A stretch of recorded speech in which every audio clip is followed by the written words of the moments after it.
आत्मा तीन प्रकार की उन्होंने यहाँ पर कहा, तो सभी देहधारियों को यहाँ पर लगा, यानी कि जितनी भी जीव हैं उन सभी जीवों में उन आत्माओं का भेद करना। ऐसा नहीं कि मनुष्यों के अंदर ही खाली भेद किया जाएगा। यहाँ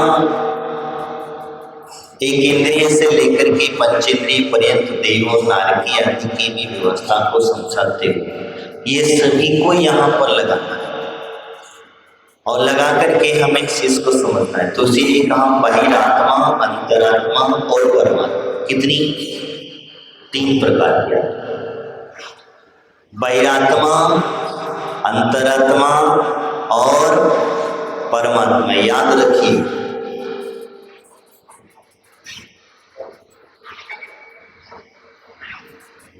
ये तीन भेद हो जाते हैं। उसके अलावा जब आत्मा की आगे कहा सकता है तीन प्रकार की आत्मा होती, उसी में से ही आत्मा के और तीन भेद कहे गए हैं, उत्तम, मध्यम और जघन। उत्तम यानी उत्कृष्ट, मध्यम यानी मध्यम और अंतरात्मा इसका कहा जाता है जघन्य प्रकार से। और उत्कृष्ट आत्मा, मध्यम आत्मा और अंतरात्मा, इस प्रकार से पीछे कहा। उत्कृष्ट परमात्मा आत्मा किसकी है? तो कहती है परमात्मा की। किसकी है? परमात्मा की आत्मा उत्कृष्ट आत्मा हुआ करती है। और बहिरात्मा किसकी है? हाँ, बहिरात्मा वो हुआ करता है जो कभी मोक्ष नहीं जाने वाला हो। छडाला के अंदर मैंने बताया था, जिसका मोक्ष जाना निश्चित नहीं है वो बहिरात्मा है।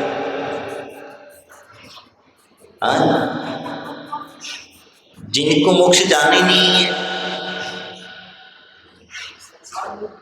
संसार में ही परिभ्रमण करता रहेगा।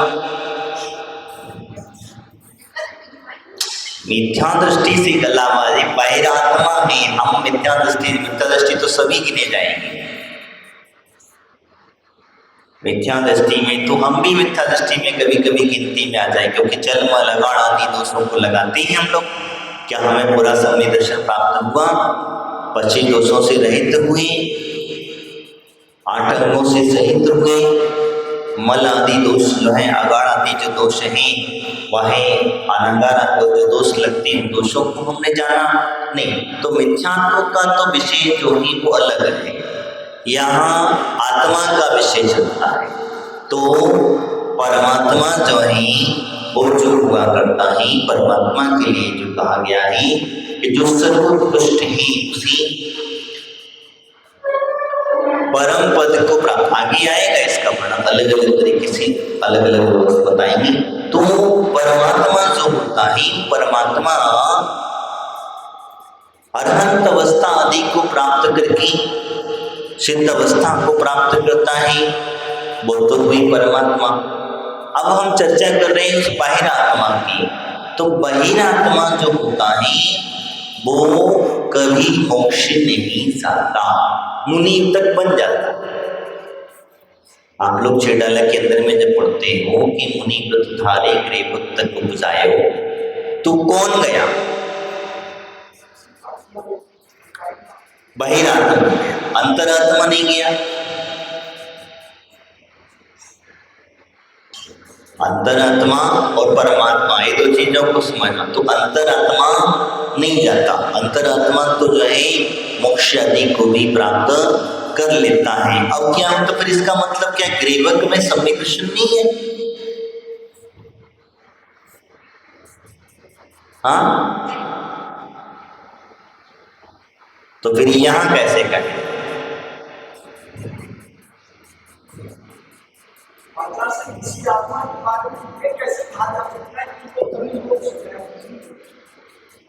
इसीलिए कहा जा सकता है कि उसने जब उसकी स्थापना हो रही थी तब उस समय सबसे पीछे लाइन में खड़ा था।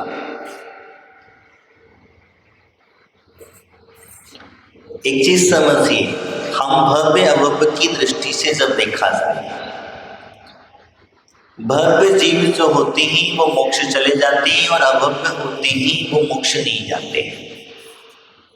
तो इस संसार को चलाने के लिए दोनों प्रकार के जीवों की राशि उपलब्ध है। अब स्थापना कब हुई, कैसी हुई, वो मुझे नहीं पता। कहाँ से आए, किधर से आए, कैसे तरीके से उत्पत्ति हुई, संसार की परिभ्रमण कैसी, परिक्रमा अनंत है और अनंत तक रहेगा, इसका कोई अंत नहीं है। तो इसी प्रकार से अभव्य जीव जो होते हैं वो अभव्य जीव जो है मोक्ष नहीं चाहते हैं, संसार में परिभ्रमण करते रहते हैं। और अगर सारे के सारे मोक्ष चले जाएंगे तो फिर संसार आगे कभी भविष्य में चलेगा कैसे, समझे, चलेगा कैसे? तो अब भव्य कौन और अभव्य कौन? तो जिसको सम्यक दर्शन की उपलब्धि होती है, सम्यक दर्शन प्राप्त हो जाता है, वो भव्य है। और जिसे सम्यक दर्शन की प्राप्ति नहीं होती है वो अभव्य है, उसे अभव्यता की संज्ञा दी गई। तो इसी प्रकार से वो यहाँ पर कहती तो बहिरात्मा जो होती है उस हमेशा मोक्ष जाने की सामर्थ्यता नहीं, क्योंकि उसके अंदर में अभव्य जीवों की मात्रा अधिक है, अभव्य जीव ही है। कुल मिलाकर के कहेंगे कि वह अभव्य ही है, भव्य नहीं है। तो इसीलिए अभव्य होते हुए भी तो क्या होता है, चर्या का पालन करते हैं, तपश्चर्या करते हैं और तप की पूरी निर्दोष चर्या का पालन करते हैं, लेकिन फिर भी उन्हें मोक्ष नहीं मिल पाता है। एक विशेषता इसके लिए समझना। तो इसलिए हम चर्चा कर रहे थे तो 3 प्रकार की आत्मा, कितने प्रकार की, 3 प्रकार की आत्मा। अब 3 प्रकार की आत्मा के अंदर में हम इसमें आत्मा का लक्षण समझे कि आत्मा ही क्या है। कई लोगों को भ्रांतियां हो जाती है कि आत्मा, शरीर को ही आत्मा मान करके बैठ जाते हैं। कई बार ऐसा हो सकता है, जैसे शरीर है, अब शरीर में जैसे आपने सुई चुभाई तो कहते हैं आत्मा को तकलीफ होती है, आत्मा को पीड़ा होती है। आपके पैरों से कोई जीव मर गया तो तुम बड़े दुखी हो जाते हो, तुम बड़े पीड़ित हो जाते हो, कहते हो बताओ हमने फलाने व्यक्ति को मार डाला है, फलाना जीव मार डाला। जीव मरता नहीं है,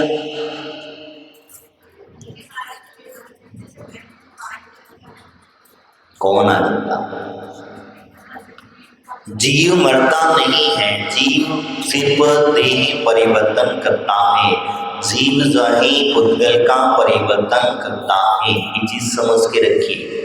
जैसे एक वस्त्र पुराना हो जाता है तो हम उसे उतार करके छोड़ देते हैं, दूसरा वस्त्र पहन लेते हैं। बस इसी प्रकार से ये व्यवस्था बनती है। इसीलिए मरने का जो संबंध आता है, मरणासन। अब इसमें क्या होता है कि मारने के जब भाव आते हैं तो हमें उसका दोष लगता है।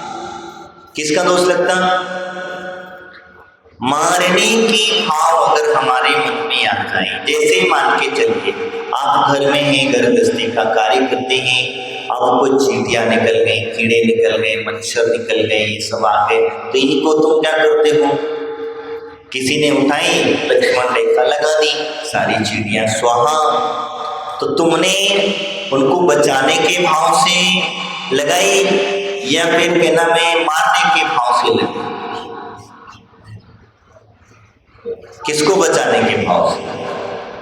तुमने अपनी सामग्री की बचाने के भाव लगा लिए, लेकिन जो वास्तविकता में जीवों की हिंसा हुई, जो जीवों का मरण हुआ, क्योंकि चींटियां आ गई हैं, अब ये अंदर आकर के नुकसान करेंगे या किसी में घुसेंगे या किसी के अंदर में जाएंगे, फिर हमें दुख, यानी कि हमेशा हमारे सामान को खराब करेंगे। तुम अपने सामग्री की सुरक्षा के चक्कर में तुमने वो सारे जीवों के देह परिवर्तन करा दिया। जिसको तुम्हारी भाषा में कह दे मार डाला, तो मारने यानी कि आपने अगर वो लक्ष्मण रेखा खींची है तो जितनी चींटियां मरी हैं उसका आपका भागीदारी कौन? क्योंकि तुमने मारने के भाव से कि वो लक्ष्मण रेखा खरीदी। लक्ष्मण रेखा जो खींची है उसके अंदर में जो था क्या था? मारने के भाव तो थे।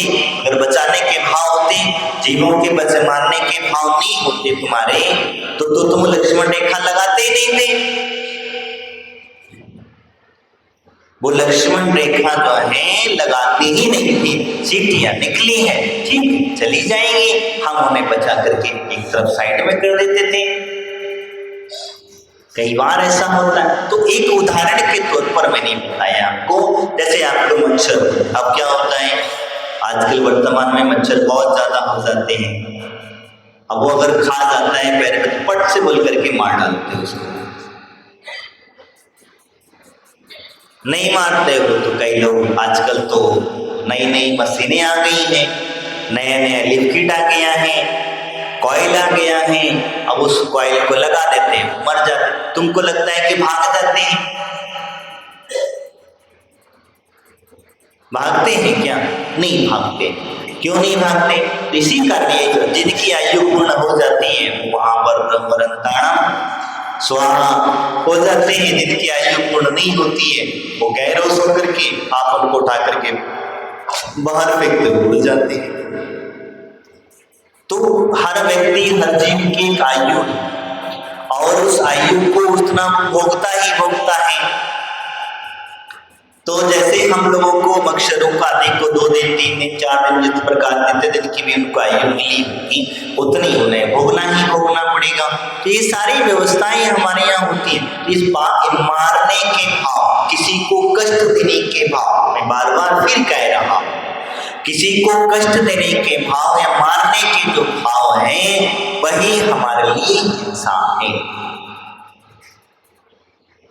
हिंसा क्या है? अब जैसे मुनिराज चलते हैं, अब चलते समय कई जीव मर जाते हैं। मरते कि नहीं मरते? मरते हैं। चलते समय कई जीव मर जाते हैं। तो फिर क्या मुनिराजों को उसका हिंसा का दोष लगता है? नहीं लगता। क्यों नहीं लगता? क्योंकि उनके भाव जो है मारने के, उनके भाव क्या है? मारने के नहीं। इसीलिए तो मुनिराजों को 4 हाथ जमीन देख करके चलना चाहिए, ऐसा कहा। क्यों कहा? जिससे कि जो कोई भी जीव होगा, सूक्ष्म जीव होगा, चींटी आदि होगी, कीड़े मकोड़े आदि होंगे, उनके ऊपर तुम्हारा पैर नहीं पड़ेगा। इसी वजह से कहा गया कि देख करके चलना। अब उसमें भी उससे भी सूक्ष्म जीव आते हैं, क्योंकि इतने जीव भरे हुए हैं। आप जमीन पर चलेंगे तो भी कई जो सूक्ष्म जीव दिखते तक नहीं है, तो वो मरते तो होंगे कि नहीं मरते होंगे? मरते हैं। तो फिर इसीलिए हमारे आचार्य गुरुपंतु ने कहा कि हे मुनिराजो, हे साधो, तो तीर्थ यात्रा करने के निमित्त ही विहार करना,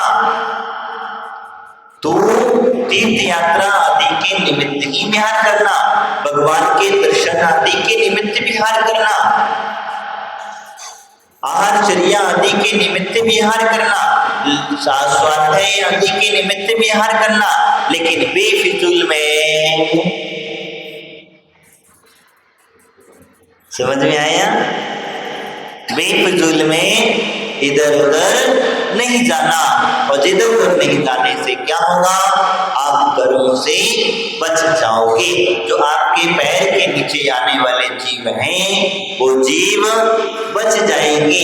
इसीलिए उनके लिए कहा, ये संबोधन करते हुए इन्होंने कहा, इसीलिए कहते हैं कि ही परमात्मा जी को तो अपने जीवन के तुम्हें आपसे कहता बहिरात्मा, अंतरात्मा और परमात्मा। तो बहिरात्मा कौन है समझ में आ गया? आगे और इसका विश्लेषण वो वहां पर देंगे, ऐसा नहीं कि नहीं देंगे, आगे होगा, है आगे है उसका, हम और विस्तार से इसको जानेंगे। लेकिन मूल मुख्यता से जो है बहिरात्मा इसी को गिना गया। अब कौन बचा हमारा? अंतरात्मा।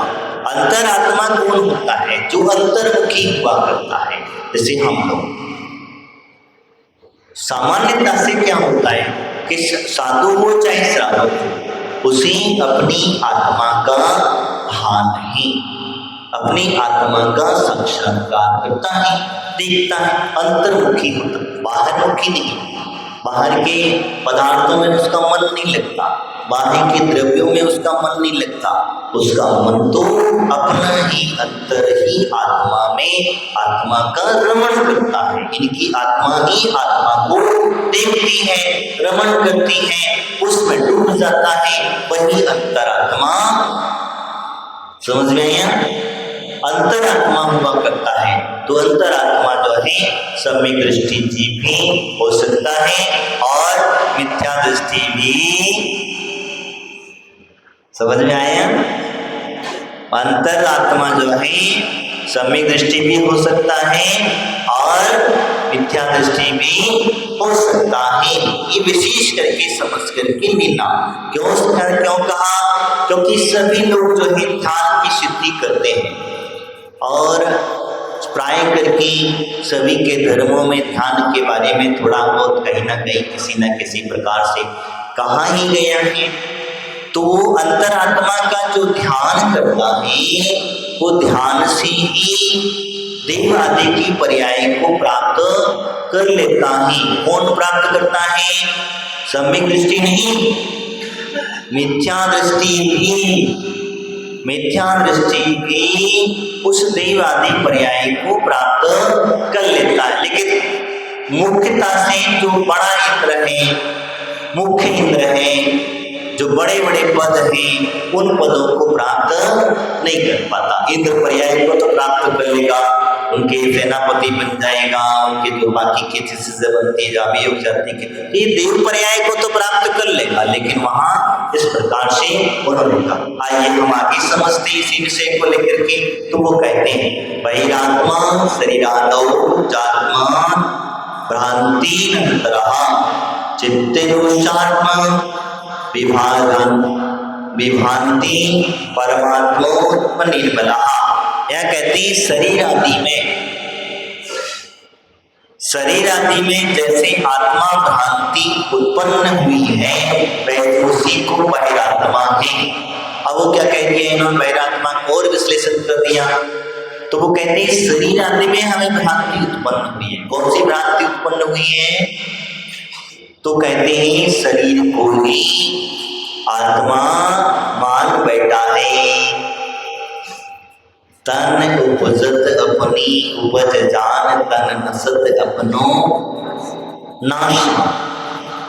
ये शब्दों से हमें समझ में आता है कि बहिरात्मा के लक्षण है शरीर की उपज को ही अपनी उपज मान बैठता है। अब तुम कहते जन्म हुआ, बच्चे का जन्म हुआ, तो किसका जन्म हुआ बताओ? किसका जन्म हुआ? शरीर का जन्म हुआ। लेकिन बहिरात्मा क्या समझेगा? मेरा जन्म हुआ है, और जब मेरा जन्म हुआ है तो मरण भी जब किसका होगा? मेरा ही होगा। तो ऐसी भावना उसके अंदर में हो जाती है। तो ये भ्रांति है, उसके अंदर में क्या है? भ्रांति है। इसके अलावा वो क्या करता है? चित्त भ्रांति के अलावा राग देश लगा हुआ है। किससे राग देश कर रहा है? अपने आप से राग देश कर रहा है, अपने शरीर से राग देश कर रहा है। शरीर में कोई दुख तकलीफ हुई, पीड़ा हुई, तो राग दुख देश उत्पन्न करने लग गया, राग उत्पन्न। तो क्या तक है? हम तो शरीर से शरीर को लड़ा। अब जो राग हमें कैसे होता है तो मैं आपको बता रहा हूं। अपनी धर्म पत्नी से राग कर लिया, बच्चों से राग कर लिया, माँ बाप से राग कर लिया, अड़ोसी पड़ोसियों से राग कर लिया, और इसी राग में एक देश की परिभाषा भी छुपी है।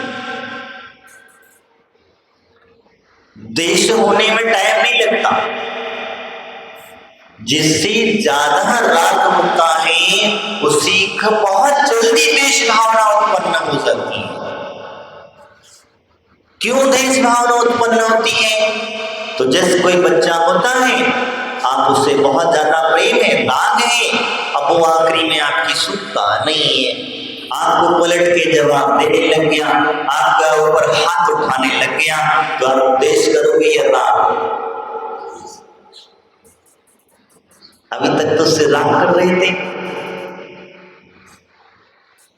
उतना प्रेम था उस बच्चे के बगैर आपको संभाले पड़े, लेकिन अब वो उसी क्षण आपको देश उत्पन्न हो गया। तो ये देश क्यों उत्पन्न करते हो भाई? जब हमें राग है, किसी से प्रेम है, तो उसमें सब कुछ जायज है। अगर वो मारता भी है, पीटता भी है, आपको शब्द भी बोलता है, सब अपशब्दों का उच्चारण करता है, तभी हमारा देह कभी भी कम नहीं होना चाहिए। आप बताओ, तीर्थंकर भगवान को जब वो तपस्या करते हैं, तप साधना करते हैं, तो करते समय कहते हैं कि जिसको जो कहना है कह देते हैं, कहते कि नहीं कहते? तुम भी भगवान के मंदिर में आते हो, भगवान से अपने मन में जो भी होता है सब कह सकते हैं। तो ये हम उनसे कह देते तो वो तो तुम्हारा राग द्वेष मानते नहीं है। मानते क्या? क्यों? क्योंकि वो परमात्मा ही। तो हम लोग राग द्वेष क्यों माने? जब उनके भक्त हैं, तुम्हारे भगवान राग द्वेष भाव को नहीं धारण किए हुए हैं, तो फिर हम भक्त होकर के उनके राग द्वेष भाव क्यों उत्पन्न करें? तो इस बात को विशेष करके हम लोगों ने ध्यान रखना चाहिए। यही कहते हैं। तो वो कह रहे हैं शरीर आदि में भ्रांति, इसके बाद में पैरात्मा का भी चित्त में राग द्वेष क्या होता है? राग द्वेष। और ये राग द्वेष ही हमें सबसे ज्यादा दुख का कारण होता है। इसीलिए हमारे मुनिराजों को, हमारे तीर्थंकरों ने किसी से राग ही नहीं किया। तुम मेरी पूजा करो तो ठीक, और ना करो तो भी ठीक है। क्योंकि राग द्वेष करने लग जाते, तो राग द्वेष तुम्हारे अंदर में है। तुम कहते हो हमने आज चंदा प्रभु की पूजा नहीं करी, आज हमने चंदा प्रभु भगवान की पूजा नहीं करी, इसीलिए ऐसा हो गया। कैसा हो गया? कुछ ऐसा हो गया, कुछ बुरा हो गया, ऐसा हो गया। तो यानी कि ये सारे भाव जो हैं, हमने चढ़ाते समय भगवान के अच्छे अच्छे द्रव्य नहीं चढ़ाए, इस वजह से हमारे साथ में ऐसा हो गया। भगवान को कोई लेना देना, तुम्हारे कर्म है, तुम्हारे साथ में चला करते हैं। तो आगे कहते हैं चित्त को भ्रांति पैदा, राग द्वेष हमारा जो चित्त है, मन है, इसको स्थिर लाना पड़ेगा, ये ध्यान रखिएगा। यानी कि अब इसके बारे में कहते हैं आत्मा में विषय वासनाएं, आत्मा के अंदर विषय वासना नहीं। विषय वासना किसके अंदर है?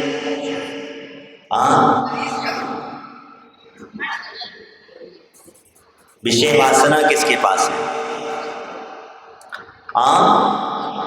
पुद्गल में। ये बात सत्य है। जो लोग हमारी छेड़ अलग की क्लास में आते हैं, उन लोगों को सारी जानकारी होगी, क्योंकि ये सारी भ्रांतियां हमारी जो हैं, राग द्वेष कहें या हमारे चित्त के अंदर में जो भ्रांति कहें, ये सब क्या है? पुद्गल का ही एक परिणाम नहीं, पुद्गल का ही एक पर्याय है। इसीलिए सब पुद्गल का खेल है। ये सारा का सारा इस प्रकार से हुआ करता है। तो विषय वासनाओं की हम तो चर्चा कर रहे हैं। तो ये सारी की सारी व्यवस्थाएं हमारे पुद्गल की हैं, आत्मा की कुछ भी। लेकिन कष्ट कौन पाता है? नहीं,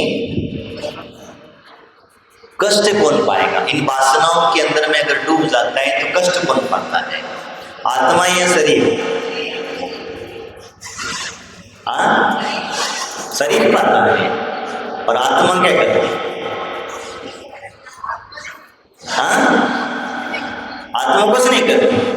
आत्मा को भी तो कष्ट होना चाहिए, थोड़ा बहुत तो प्रस्पंदन होना चाहिए, होता है। ध्यान रखिएगा, मैं आपको जैसे बता रहा हूं, दूध को गर्म करना है तो बर्तन को गर्म करना पड़ेगा। पड़ेगा कि नहीं पड़ेगा? पड़ेगा ना। बर्तन गर्म हुए बगैर दूध गर्म नहीं होगा। तो बर्तन क्या है? शरीर है। क्या है? शरीर है। और जो हमें उसका जो अनुभव होता है बिना आत्मा के अंदर में हलन चलन हुए बगैर हमें अनुभव नहीं हो सकता। हमारे जो पांचों इंद्रियों संबंधी जो अनुभव हमें होता है वो अनुभव जो है अगर हम खाली उद्गल को पकड़ करके बैठे रहेंगे तो संभव नहीं बन, तो फिर सारा खेल बिगड़ जाएगा।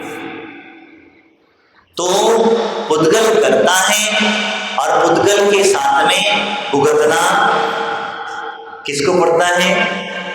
भुगतना आत्मा को पड़ता है। इसीलिए हमारे जो आत्मा में स्पंदित होते हैं तभी हमें उसका अनुभव हुआ करता है। अब अनुभव लेना उसके हमारे हाथ में है। कितने % अनुभव लेंगे? अगर हमारा ध्यान उद्गल के प्रति ना जाए, उद्गल के प्रति न जाए तो फिर हमें कुछ भी अनुभव में आएगा नहीं। चाहे तो फिर हमारे शरीर को काट भी क्यों ना देना, सिगड़ी से जला भी क्यों ना देना, ये सारी बातें समझना। जैसे पांडवों को सिगड़ी से जला दिया, गजकुमार मुनिराज के ऊपर जलती हुई सिगड़ी रख दी गई, तो अब इन लोगों के मन में क्या विचार आया होगा जिससे चलती हुई सिगड़ी को सहन कर गए? तो उनके मन में ये विचार आया, गजकुमार मुनिराज हो चाहे पांडव हो, पांडवों के मन में ये विचार आया कि हमारा शरीर जल रहा है, हमारी आत्मा का कुछ भी बिगड़ने वाला नहीं है, इसीलिए उन्होंने अनुभव ही नहीं लिया, उसका अनुभव ही नहीं किया। उन्हें पता ही नहीं है कि हमारे ऊपर सिगड़ी, बस उन्होंने अपना ध्यान था वो हटा दिया और आत्मा का आत्मा में रमण हो गया। और जब आत्मा में रमण हो जाता है तो शरीर का तुम कुछ भी करते रहो। सुखमाल मुनि को, सुबसल मुनिराज को, उनको देख लीजिए, साथी आदि जो है उनके शरीर को खाती रही तब भी वो अपने अंतस्य आत्मा में डूबे रहे। तो क्या हुआ? यही कारण होता है। तो मेरा कहने का तात्पर्य यही है कि हमें जो है आत्मा की भी व्यवस्था बताई कि भारतीय विषयों की हम जो चर्चा कर रहे थे, तो विषय वासनाएं आदि जो होती हैं वो सारे की सारी विषय वासनाएं मात्र है तो शरीर की, राग देश आदि जो है वो है सब शरीर का, लेकिन इसका कुछ अनुभव जो है आत्मा भी करती है। जैसे बर्तन को गर्म किया तो गर्म करने के पश्चात ही दूध गर्म हो जाता है, यही कारण है। तो जैसे उद्गल में कुछ हलन चलन होती है तो आत्मा में भी उसका प्रभाव पड़ता है, लेकिन बस अंतर इतना है कि जो व्यक्ति अंतर्मुखी होता है वो उसमें ध्यान नहीं देता है, और जो बाह्यमुखी होता है, रागी देशी आदि होता है, तो आप उसको पकड़ करके बैठ जाते हैं, ध्यान देने लग जाते हो। जब ध्यान देने लग जाते हो तो उसका परिणाम भी उसी प्रकार से हमें मिला करता है। इसीलिए यहाँ पर कहा, हम जिसकी चर्चा कर रहे थे, 3 प्रकार की आत्मा की व्यवस्था समझाते हैं। 3 विवेक रखने वाला, चित्त में चित्त रूप को दोषों को दोष रूप से ही आत्मा में आत्मा के रूप से अनुभव करने वाला अंतर आत्मा कहलाता है। कौन सा कहलाएगा? विवेकवान होगा, अपने विवेक का सदुपयोग करने वाला, और आत्मा में आत्मा का रमण करने वाला। ये चीज समझिए, शरीर में रमण तो हमने बहुत कर दिया, हमने शरीर का ध्यान बहुत कर दिया, अब हमें हमारे अंतरात्मा के अंतर्मुखी होना है, इसीलिए उसे अंतरात्मा कहा गया है। और परमात्मा जो है वो अति निर्मल सर्व कर्म से रहित होता है, वही परमात्मा हुआ करता है। परमात्मा के पास में कोई भी कर्म नहीं है, ये बात पक्की है, इसीलिए हम उसे परमात्मा कहे जाते। आगे की चर्चा हम आगे करेंगे। आज इतना ही। बोले महावीर भगवान की, आचार्य गुरु श्री सागर जी महाराज की, और संत सिरवाणी माता की